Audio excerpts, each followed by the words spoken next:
E aí, pessoal, tudo bem? Inflação nos Estados Unidos decepciona e derrubam bolsas mundo afora. Nós vamos ver um pouco sobre isso. Vamos falar das quedas das ações de energia nos últimos dias, o que eu comprei em junho até o momento, e vou no próximo vídeo falar como está a minha carteira mais detalhadamente.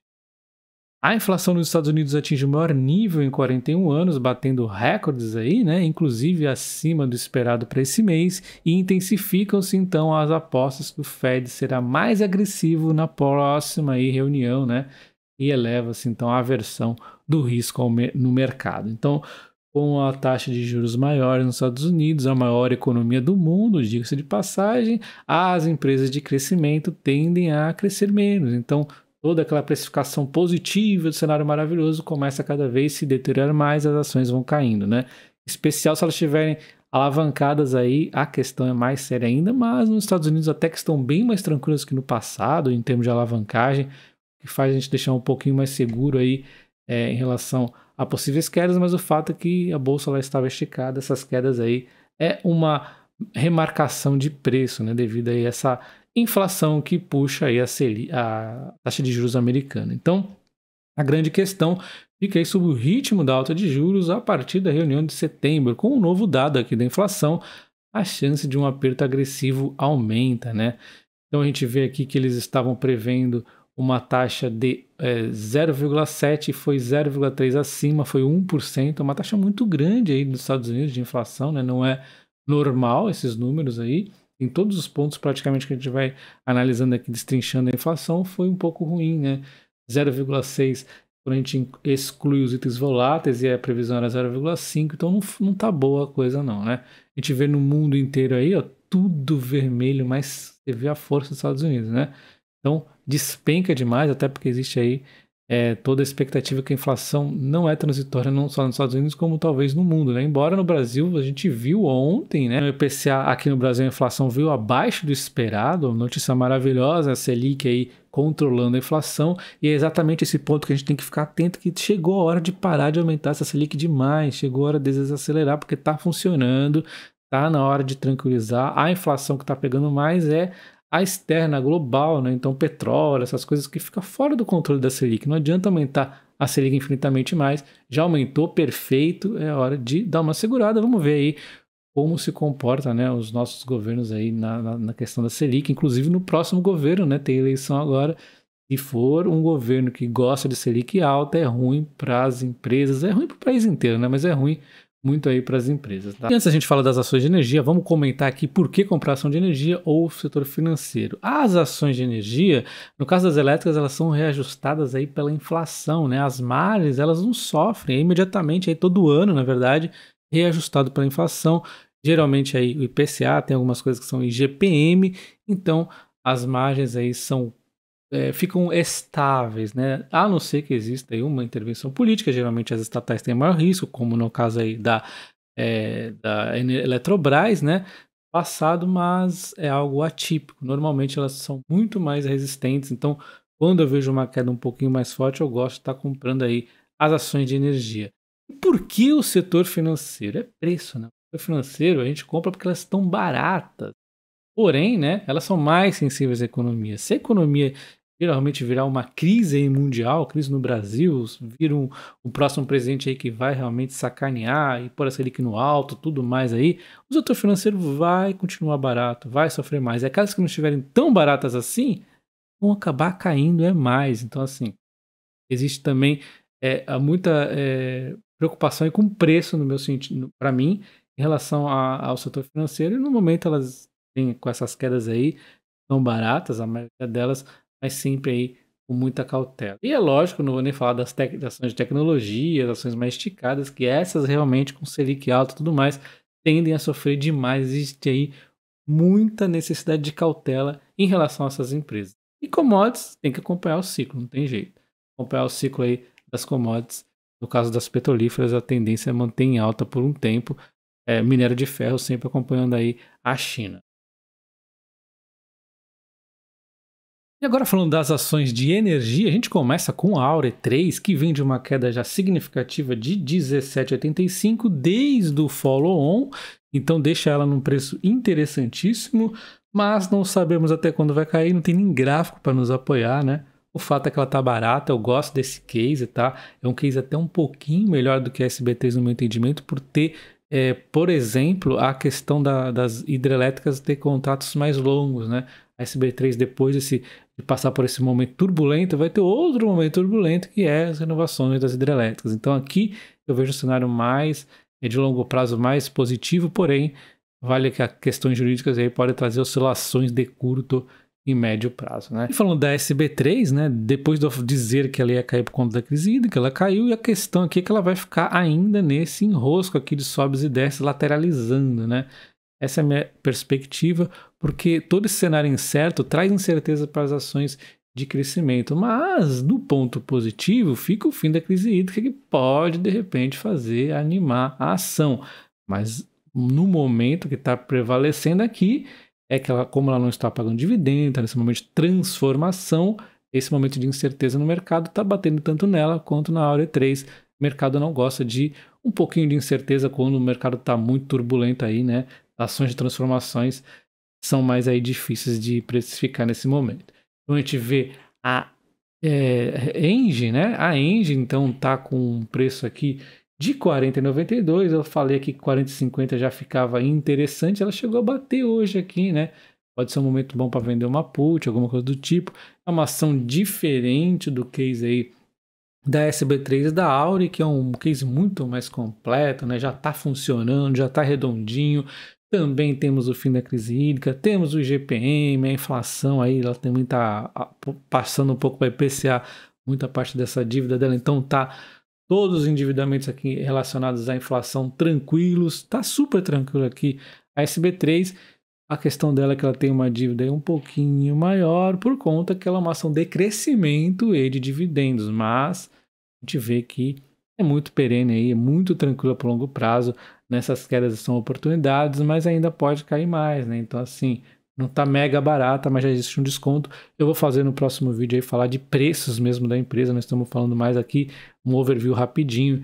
E a Engie pode ser uma ação interessante aí para quem tem paciência a longo prazo. Dividendos sempre tem na Engie, né? E a Transmissão Paulista eu já falei sobre a nota técnica, né? Mas eu vou detalhar ainda mais quando sair aí a oficialização disso, né?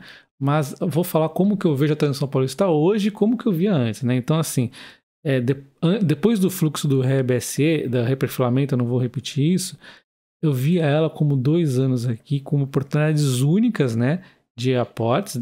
Já tivemos aqui em 2020, na pandemia, essa aqui foi fantástico, comprei a rodo, e aqui eu teria mais chance de comprar a rodo, porque a partir da metade de 2023, ela potencialmente começaria a subir aqui infinitamente, porque ia voltar o RBSE, projetos iam ser entregues, né, a empresa ia ser algo que não teria como cair, talvez caísse aqui no fim da RBSE, mas ela também teria feito tanto investimentos aqui nesse período com a RBSE dela que ela usa para investir, que nem seria uma queda tão forte assim. Então estava bem tranquilo com relação a ela, só que agora com a queda nesses 3 anos aqui do RBSE, como que eu vejo? Eu continuo vendo como oportunidade agora, após essas quedas na cotação, já está precificando um cenário um pouco negativo, né? Mas pode cair mais quando for oficializado, já começa a ficar interessante, e aí ela deve continuar ainda a subir depois de 2023, vai subir aqui, e aí talvez ela caia um pouco aqui em 2026 aqui, né, quando o RBC dá uma retraidinha novamente. O mercado fica pensando dessa forma de curto prazo, é o que a gente tem a analisar, né, fazer o quê? Então a empresa vem caindo aqui, de forma que já está mais do que exagerado até essa queda aqui, na verdade é uma ação interessante para quem pensa no longo prazo, mas eu ainda, né, talvez eu acho que ela vá bater aqui, ó, os 22,25, 22,20 aqui, seria ainda melhor. E depois disso, se o mercado cair, realmente vai ser até estranho. Eu acho que aqui seria fantástico voltar a comprar a Transmissão Paulista nesses preços aqui. Então, outra empresa muito descontada, né, é a Alupar. A Alupar, ela vem também de uma certa alta, né, não está com muitas quedas. Na verdade, isso aqui é o dividendo, então é como se ela estivesse lateralizando aqui por cima. E é isso que ela está, né? A queda de hoje pareceu aí interessante para dar umas comprinhas nela, uma empresa aí muito promissor, muitas entregas sendo feitas, vão continuar sendo feitas em 2023, dividendos vão começar a aparecer e vão começar o pessoal a ficar mais de olho na Alupar, né? E as cotações tendem a continuar crescendo. Energias do Brasil, aquelas entregas aí também sendo feitas, dividendos já estão virando aí realidade na empresa e ela perde o canal de alta quando a gente vê o gráfico, né? Só que eu não me assusto tanto, mas também não posso ignorar, né? Caiu de repente, né? Ainda podia bater nessa resistênciazinha aqui que não era tão forte, na verdade, não ficou para baixo. Então vamos ver até onde ela vai. Pode ser que ela caia um pouco mais. Eu comprei um pouquinho hoje, bem pouquinho. Estou tranquilo ainda com ela. Tem um preço lá atrás dela muito barato. Dificilmente ela vai voltar naqueles preços. Então assim, não adianta ficar esperando milagre. Mas ela pode cair um pouco mais. CPFL Energia, mesma história também, né? Vinha aqui subindo infinitamente. Ela deu uma recuadinha aqui. Pode recuar mais, né? Então a gente fica atento aí, comprando na manhã. Não comprei ela ainda, mas estou de olho, tá? Uma empresa excelente. Não adianta querer voltar a janeiro de 2022, que ela não vai voltar nesse preço, a não ser que aconteça uma catástrofe, né? Muito difícil, né? E falando da Copel 6, ela vinha aqui subindo muito, né? Depois um zigue-zague aqui, uma alta, essa queda aqui parece começar a dar uma oportunidade, então já bate aqui um ponto interessante de 6,90, né? 6,92 por aí. E ficaria mais interessante aqui caindo mais uns 4 por aí por cento, batendo 6,60. Então, para bater 6,60 talvez eu até vá comprar. Na verdade, eu tenho a CPLE3, né, que tá bem nivelada depois de uma alta até um pouco mais forte que a 6, né?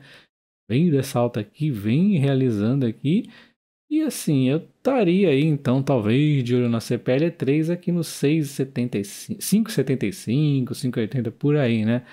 Ainda não comprei nesse preço. Ano político pode trazer oscilações aleatórias na Copel por ser política, né? Às vezes nem vai ter um fundamento e ela pode cair aí. Falando em energia, a gente não pode ignorar a Cosan, não é energia elétrica, mas é energia. E ela vem, né? Deu aquela promoção fantástica em maio, subiu por conta do Cosan Day, muito bem estruturado o plano da empresa, mesmo nesse cenário conturbado, inflação alta e tudo mais. Muito bem planejado o plano da empresa. E aí essa queda aqui, né?